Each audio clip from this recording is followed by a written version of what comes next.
नमस्कार, commodity live show में आप सभी का स्वागत है। मैं हूं स्वाति रायना। अगर आपने भी कमोडिटी से जुड़ा कोई ट्रेड किया है और उस पर सलाह चाहते हैं तो नया ट्रेड भी करना चाहते हैं, उठाइए फोन, पूछिए सवाल। फोन नंबर हमारा है 02223001634 या फिर आप हमें 02223001635 पर कॉल कर सकते हैं और अगले आधे घंटे तक आपके सवालों के जवाब हमारे एक्सपर्ट्स देंगे। हमारे साथ दो बेहद खास एक्सपर्ट्स हैं, उनका परिचय करा देते हैं। केडिया कमोडिटीज के अजय केडिया और पृथ्वी फिनमार्ट के मनोज जैन। दोनों एक्सपर्ट्स का बहुत स्वागत करेंगे आज के इस खास कार्यक्रम में। और शो की शुरुआत करना जरूरी है बुलियन मार्केट से ही बुलियन मार्केट में क्या कुछ खास चल रहा है उस पर एक नजर सबसे पहले डाल लेते हैं। तो फरवरी का महीना सोने के लिए काफी सुस्त रहा है। बड़ा एक्शन तो गोल्ड से गायब ही रहा, लेकिन मार्च की शुरुआत सोने ने तेजी के साथ ही की। एमसीएक्स पर जो सोना है 62,700 के ऊपर ट्रेड होता हुआ नजर आया है। लगभग 200 रुपए से ज्यादा की मजबूती देखी गई है। वहीं चांदी में भी लगभग 71,400 रुपए के करीब हल्की तेजी के साथ कारोबार होता हुआ नजर आया है। ग्लोबल मार्केट पर अगर नजर डालें तो एक महीने की ऊंचाई पर ये ट्रेड हो रहा है। वैसे क्या ट्रेंड अब आगे आने वाले टाइम में देखा जा सकता है, इस पर हमने एक पोल भी कराया, खासतौर पर मार्च में सोना कहां तक जा सकता है। और आपको पोल के नतीजे भी दिखा देते हैं कि अलग अलग जो ब्रोकरेज हाउसेज हैं उनका क्या मानना है कि सोने में आगे कितना बड़ा एक्शन, कैसे बड़े लेवल्स हम देख सकते हैं आने वाले टाइम में। तो आपको बताएं, मोतीलाल ओसवाल का जो टारगेट है मार्च का सोने का वो 63,500 रुपए तक का है। एचडीएफसी सिक्योरिटीज का टारगेट लगभग 63,000 तक का उन्होंने सेट किया है। ट्रेडबुल सिक्योरिटी को लगता है 63,600 तक सोने के दाम जा सकते हैं। एसएमसी ग्लोबल का जो अनुमान है वो 62,800 का है। एंजल वन का 63,500 तक का दाम का अनुमान जताया गया है। पृथ्वी फिनमार्ट ने 63,300 के दाम का अनुमान जताया है।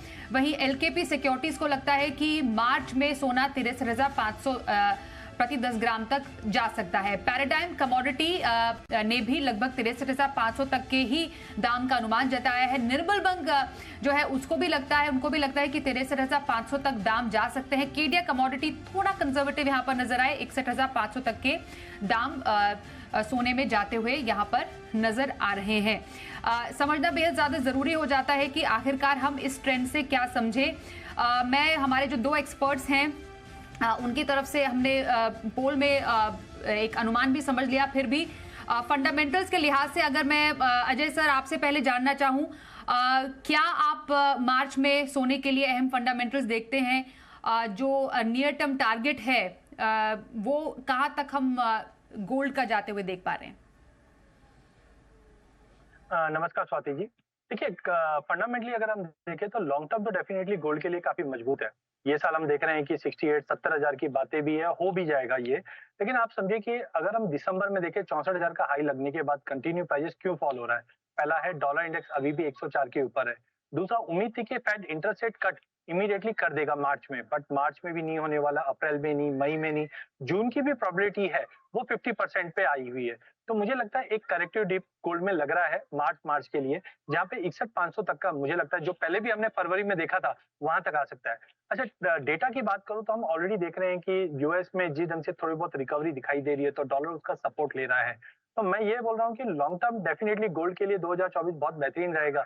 लेकिन मार्च में जब तक जियोपॉलिटिकल टेंशन हम डिस्काउंट कर चुके हैं, इंटरेस्ट रेट कट जून या जून के बाद ही होगा, वो ऑलरेडी मार्केट डिस्काउंट कर चुका है। तो अनलेस एंड अनटिल हम लोग कोई इमीडिएट एक्शन नहीं देखते कि रेट कट इमीडिएटली पहले हो जाए, तब तक मुझे लगता है कि मार्केट ड्राइव में। और जो अभी आज का भाव देखे हम लोग तो लगभग हम 62,700-800 तो पहुंच ही गए, मतलब 63 के ऊपर ज्यादा है नहीं सस्टेनेबल। तो यहाँ पे एक प्रॉफिट बुकिंग जो इंटरनेशनल में 2070 के ऊपर सस्टेन नहीं करे, और मुझे 1980 तो ये बिल्कुल भी मुझे लगता है मार्च में। हाँ जी।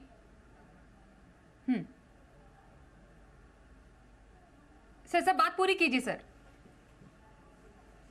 बिल्कुल, तो मुझे लगता है देखिए लॉन्ग टर्म बिल्कुल डेफिनेटली तेजी का है, बट मार्च में मुझे लगता है कि जो इवेंट्स थे वो ऑलमोस्ट हो चुके थे और डॉलर इंडेक्स में थोड़ा स्ट्रेंथ बाकी है, जिसके चलते मुझे लगता है गोल्ड एक बार थोड़ा सा नेगेटिव दिखाएगा। गोल्ड सिल्वर रेशियो भी अब नीचे आने की तैयारी कर रहा है, तो मैं थोड़ा कंजर्वेटिव हूँ। 61,500 का लेवल दिखाने के बाद एक नई बड़ी तेजी करेगा जो ईयर एंड तक 68 प्लस दिखा देगा। ओके, तो लॉन्ग टर्म के लिए अजय जी को लगता है कि गोल्ड के फंडामेंटल्स काफी स्ट्रांग है, पर मार्च में थोड़ा कंजर्वेटिव टारगेट सेट उनकी तरफ से किया गया है, जैसा हमने पोल में भी दिखाया है।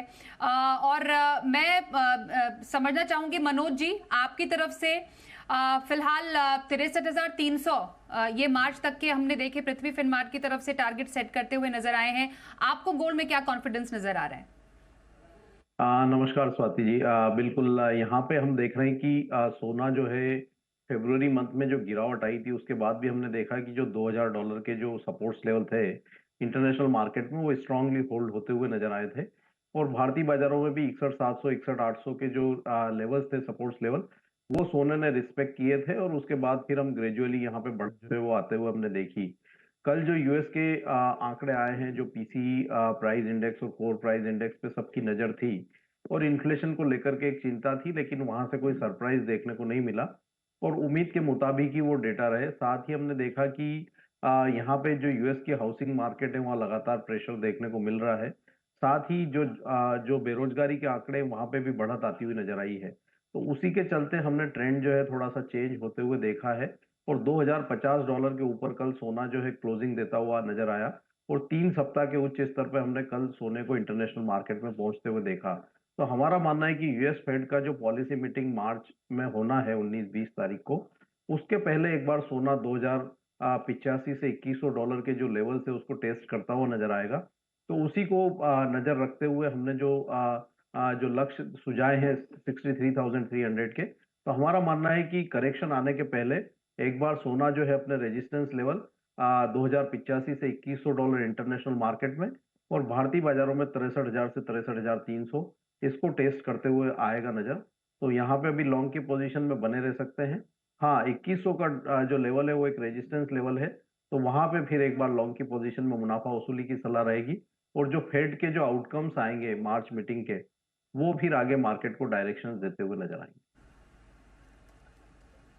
ओके, ये तो हमने मार्च के लिए और लॉन्ग टर्म के लिए सोने के टारगेट और उसके फंडामेंटल्स पे बात की। Very quickly Ajay ji, intraday में आप क्या लेवल्स देख रहे हैं, गोल्ड में क्या किया जाए? हाँ बिल्कुल, जैसे हमने पिछले एक हफ्ते में देखा था प्राइजेस 62,000 से 62,500 के बीच में ट्रेड करा था। कल डेटा के बाद मार्केट में जंप आया है, बट मुझे लगता है ऑलरेडी वो फैक्टर इन हो चुका है। तो मैं करंट लेवल से बाइंग की सलाह तो नहीं दूंगा।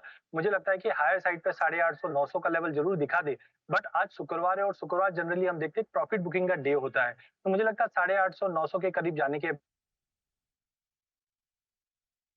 लिए जो 62,500 550 तक का लेवल मिल जाएगा। थोड़ा वेट कीजिए, 900 तक का जाता है तो वहां पे हम 6350 के स्टॉप लॉस से बिकवाली कर सकते हैं, बट लिमिटेड डाउन साइड है। स्ट्रिक्ट स्टॉप लॉस रहेगा 62,500 का लेवल एक बार वापस शाम को मिल सकता है।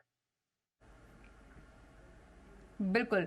और मनोज जी आपकी तरफ से इंट्राडे में गोल्ड पे क्या स्ट्रैटेजी लेवल्स? अभी हमारा मानना है कि जिस तरह से यहाँ पे पॉजिटिव मोमेंटम बना हुआ है तो कोई सेलिंग का रिकमेंडेशन नहीं रहेगा।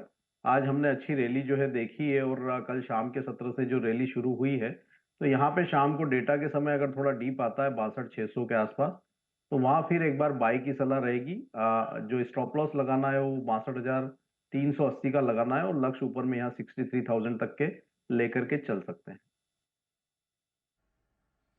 बिल्कुल, तो ये रही बुलियन मार्केट पर बात। एनर्जी मार्केट की तरफ एक नजर डाल लेते हैं, यहाँ पर क्या एक्शन चल रहा है। तो हमने देखा कच्चे तेल में तेजी बढ़ी, फरवरी में क्रूड भी 77 से $84 के बीच घूमता दिखा। इस हफ्ते मामूली साप्ताहिक बढ़त के संकेत कच्चे तेल में भी दिख रहे हैं। अब मार्च में कच्चे तेल के फंडामेंटल्स क्या होंगे उन पर भी नजर डालना बेहद जरूरी है, क्योंकि वो कच्चे तेल की चाल को काफी हद तक डिफाइन करेंगे। इसमें खास तौर पर जो मिडिल ईस्ट है वहां पर जो बढ़ता तनाव है और जो रूस और यूक्रेन युद्ध से काफी ज्यादा सपोर्ट मिलता हुआ नजर आ रहा है। वहीं दूसरी तरफ जो फंडामेंटल्स आ रहे हैं अमेरिका की तरफ से, यहाँ पर ब्याज दरें जो है, मॉनेटरी पॉलिसी पर काफी ज्यादा नजर है, इस पर क्या एक स्टांस रहता है, इस पर नजर रहेगी। उत्पादन कटौती को लेकर ओपेक की मार्च बैठक पर भी नजर है। ये बड़े कुछ फंडामेंटल्स है, ट्रिगर्स है जो कि कच्चे तेल की चाल को काफी हद तक इंपैक्ट करते हुए नजर आएंगे। साथ ही अमेरिका में महंगाई के आंकड़े जो हैं, यूएस फेड के बयान पर एक बहुत बड़ी नजर रहने वाली है कि वहां पर अब क्या स्टांस रहता है ब्याज दरों को लेकर। चीन की तरफ से भी जो आर्थिक आंकड़े हैं, तेल इंपोर्ट पर भी काफी ज्यादा फोकस रहने जा रहा है।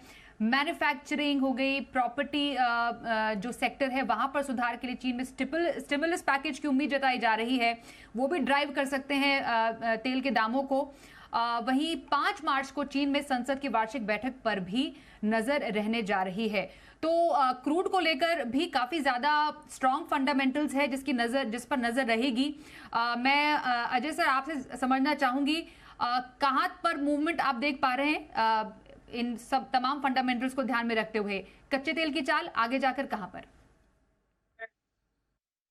देखिए स्वाति जी, अगर हम फ्राइडे की अगर बात करें तो फ्राइडे के पूरे फरवरी सेशन में हमने देखा प्राइजेस 6550 या 6600 के ऊपर नहीं जा पा रहा। अगर हम WTI की बात करें तेजी आती है बट 80 के ऊपर नहीं जा पा रहे, ब्रेंट में 85 के ऊपर। तो अनलेस से ये लेवल ब्रीच नहीं करता है तो मार्केट कहीं ना कहीं एक दायरे में बना हुआ है। तो आई थिंक थोड़ा सा बाय ऑन ड्रॉप बोल सकते हैं, लेकिन 6450 का लेवल मिले तो बाय कीजिए, क्योंकि हमने मल्टीपल ऑफ टाइम देखा कि 6550 6580 तक जाता है और फिर करेक्ट कर रहा है। बिल्कुल चाइना काफी इंपॉर्टेंट होने वाला है, बिकॉज चाइना से नंबर्स कैसे भी आ जाए, लेकिन अभी तक जो डिमांड की उम्मीद थी वो पिछले 1.5-2 महीने में कभी दिखाई नहीं दी है। तो आई थिंक थोड़ा कॉशियस लेवल पे है, क्योंकि 6600 के ऊपर जाए तो ही हम एक देखेंगे वीकली बेस की क्लोजिंग मिलेगी और एक अच्छी तेजी मिल जाए। अनलेस एंड अनटिल मुझे लगता है कि 6350 6400 के सपोर्ट रहेंगे। हायर साइड पे 6600 के ऊपर जब तक नहीं होता एक दायरे में ही रहेगा। आज के सेशन की बात करें तो मुझे लगता है कि 6450 से 6600 के दायरे में रहेगा। तो आई थिंक वेट करना चाहिए, नीचे में 6450 तक मिले तो फिर भी हम बाइंग के लिए देखेंगे, बट करंट लेवल से वेट करना चाहिए कच्चे तेल में। बिल्कुल, तो ये रही राय कच्चे तेल पर अजय जी की तरफ से। कुछ कॉलर से भी बात कर लेते हैं और उनके सवाल लेते हैं। हमारे साथ इस वक्त जैसे जगदेव जी हैं, उनसे जानते हैं उनका सवाल। नमस्कार सर, बताइए क्या जानना चाहेंगे आप? मैम, इंट्राडे में सिल्वर के ऊपर राय चाहिए थी, क्या करना चाहिए? यहाँ से बाई करना चाहिए, सेल लेना चाहिए? ओके, सिल्वर पर मनोज जी आप क्या राय देंगे? कुछ हल्की तेजी हम सिल्वर में देख पा रहे हैं। बहुत ही सीमित दायरे में सिल्वर यहाँ पे ट्रेड कर रहा है। वो बेस मेटल्स को जो है सिल्वर यहाँ फॉलो करती हुई नजर आ रही है, लेकिन यहाँ पे जो गिरावट है वो हम ऑलरेडी देख चुके हैं। तो अगर तो डेटा के समय थोड़ा सा डिप आता है 71,000 के आसपास, तो वहां पे जो मे कॉन्ट्रैक्ट है उसमें बाय कर सकते हैं 70,650 के स्टॉप लॉस से। ऊपर में 70,700 800 तक के लक्ष्य के लिए 71,700 71,800 के लक्ष्य के लिए 71,000 के स्तर पर बाय की सलाह रही। ओके सर, तो इंपॉर्टेंट लेवल्स आपके लिए सिल्वर पर आए हैं मनोज जी की तरफ से, उसको जरूर ध्यान में रखिएगा। अगले कॉलर मुंबई से हनुमंत राव हैं, उनसे बात करते हैं। नमस्कार सर, बताइए क्या जानना चाहेंगे आप? मैडम, क्रूड ऊपर कहाँ तक जाएगा लग रहा है? क्रूड की बात कर रहे हैं? हाँ मैडम। ओके, क्रूड पर अभी हमने चर्चा की। अजय जी ने तो अपनी राय दे दी थी। मनोज जी, एक क्विक राय आपकी तरफ से क्रूड पर क्या लेवल्स आप आने वाले दिनों में देख रहे हैं? क्रूड ऑयल में ये रेजिस्टेंस लेवल के आसपास ट्रेड कर रहा है, लेकिन जिस तरह से जो चार्ट का स्ट्रक्चर है तो वो लगा रहा है कि वो दिखा रहा है कि यहाँ पे ब्रेकआउट जो है कच्चे तेल की कीमतों में देखने को मिल सकता है। तो मेरी यहाँ पे ऑप्शन के थ्रू इनको बाइंग की सलाह रहेगी। 6,700 की जो कॉल ऑप्शन है अभी 112 के आसपास। और कमोडिटी लाइव शो में अगले कॉलर हमारे साथ हैं गुजरात से सुमित जी। नमस्कार सर, बताइए क्या जानना चाहेंगे आप? नमस्कार मैडम, मैं सिल्वर बाय करना चाहता हूँ पोजिशनल 2 महीने के लिए। किस लेवल पे एंट्री करें और टारगेट एरिया जी सर? पोजिशनली आप सिल्वर पर राय लेना चाह रहे हैं। अजय जी, क्या रहेगी आपकी राय? क्या पोजिशनली क्या टारगेट देखते हैं आप? देखिए, जब हम पोजिशनली बात करते हैं तो मैं 1 साल का व्यू देता हूं। दिसंबर तक की अगर हम बात करें तो मुझे लगता है कि प्राइजेस आराम से 85 से 90,000 के ऊपर जाता हुआ दिखाई देगा, क्योंकि gold silver ratio triple top बना के 90 के नीचे आना चालू हो चुका है, जो एक इंपॉर्टेंट। तो मेरे को लगता है कि 50% अभी आप बाय कर सकते हैं, बट एक ड्रॉप मुझे लगता है कि 70,000 तक का लेवल एक बार चांदी जरूर दिखाएगी, वहां पे आप एड ऑन कर सकते हैं। 70 के नीचे सस्टेनेबल नहीं है, बट ईयर एंड तक की अगर बात करें तो मुझे लगता है कि आराम से 90 का लेवल हम ईयर एंड तक दिसंबर तक देख पाएंगे। Okay sir. हमारे साथ नासिक से अमित जी भी हैं, अगले कॉलर, उनसे भी जान लेते हैं सवाल। नमस्कार, बताइए क्या सवाल है आपका? नमस्ते, मेरा सवाल सिल्वर माइक्रो पे है कि आज सिल्वर माइक्रो में क्या स्ट्रेटेजी रहेगा, बाय कहाँ पे करें? ओके जी, सिल्वर माइक्रो पर स्ट्रेटेजी आज के लिए मनोज जी क्या रहनी चाहिए? सिल्वर माइक्रो का जो एक्टिव कॉन्ट्रैक्ट है अप्रैल का, वो भी 71,400 के आसपास ट्रेड कर रहा है। तो यहाँ पे थोड़ा सा डिप मिलता है 71,100 के आसपास, तो वहाँ बाय की सलाह रहेगी। जो स्टॉप लॉस लगाना है 70,750 का लगाना है और लक्ष्य ऊपर में 71,800 का लेकर के चल सकते हैं। बिल्कुल, तो ये कुछ टारगेट आपके लिए सिल्वर माइक्रो में, इसका जरूर ध्यान रखिएगा। भुवनेश्वर से अमित जी हमारे साथ है, उनसे बात कर ले। जी नमस्कार अमरीश जी, बताइए क्या सवाल है आपका? जी नेचुरल गैस पे सवाल था। कल मैंने 159 से छोड़ के फिर से 154.8 पे लिया है, तो अब क्या करना चाहिए? ओके, नेचुरल गैस पर क्या राय देंगे इन लेवल्स पर अजय जी? देखिए नेचुरल गैस में जो हमने रैली देखा था वो वेदर के चेंजेस की वजह से आया था और शॉर्ट कवरिंग काफी ज्यादा उम्मीद थी वो आ चुकी है।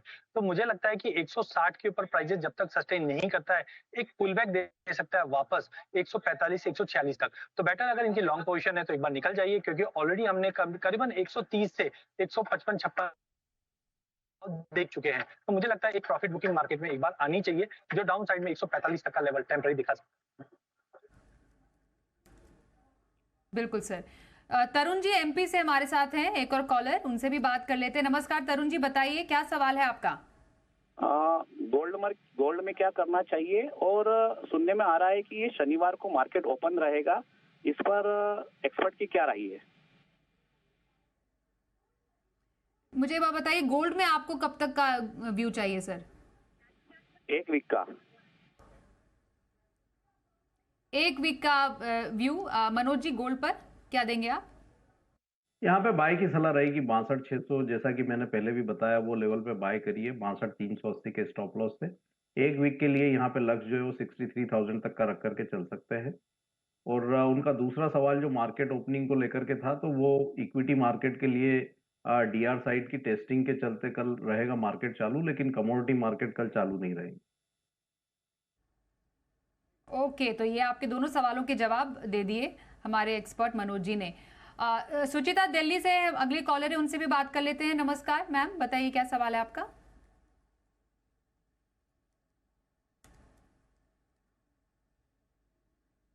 ओके, कोई नहीं, थोड़ी देर में एक बार फिर से कांटेक्ट करने की कोशिश करते हैं। जरा एग्री पैक्ट में देख ले यहाँ पर क्या कुछ एक्शन चल रहा है। हल्दी में कुछ मुनाफा वसूली हमें देखने को मिली है, 2% गिरकर भाव 16,900 के नीचे फिसले हैं, और एक महीने में जो 20% जो दाम है वो हमने जरूर बढ़ते हुए देखे थे। लेकिन फिलहाल एग्री पैक्ट में हल्दी में फिलहाल क्या आप एक्शन देख पा रहे हैं सर? अजय जी मैं आपसे जानूं तो। देखिए हल्दी की बात करें तो फंडामेंटल काफी मजबूत है। हमने देखा इस बार क्रॉप साइज कम है, यील्ड में फॉल है, जिसकी वजह से प्राइजेस ने 15,000 से 17,000 का हाई लगा चुका है। टाइमिंग मुझे लगता है मार्केट ओवरबॉट में, मैं शॉर्ट की सलाह तो नहीं, बट हाँ मुझे लगता है एक बार 16,200 तक का एक पुल बैक आना जरूरी है, उसके बाद मार्केट में वापस रैली अप करेगा। तो करंट लेवल से बाइंग की सलाह नहीं है। मुझे लगता है 16,200 250 का जो लेवल हमने परसों देखा था वो वापस एक बार रिटेस्ट कर सकता है। तो करंट लेवल से वेट करना चाहिए, 16 के करीब आए तो लेके चलिए। हाँ, अगर 1.5 से 2 महीने की बात करें तो डेफिनेटली 18,000 का लेवल भी क्रॉस कर जाएगा, बट करंट लेवल से वेट करना चाहिए, 16,000 का वेट कीजिए। ओके, तो ये रही हल्दी पर राय हमारे आज के एक्सपर्ट अजय जी की तरफ से। बिल्कुल, तो यहीं पर शो को समेटने का समय भी आ गया है। बहुत धन्यवाद करेंगे हमारे दोनों ही एक्सपर्ट्स का हमारे साथ शो में शामिल होने के लिए। अजय केडिया जी, मनोज जैन जी, बहुत बहुत धन्यवाद आपका। रुकेंगे यहाँ पर एक ब्रेक के लिए, देखते रहिए जी बिजनेस।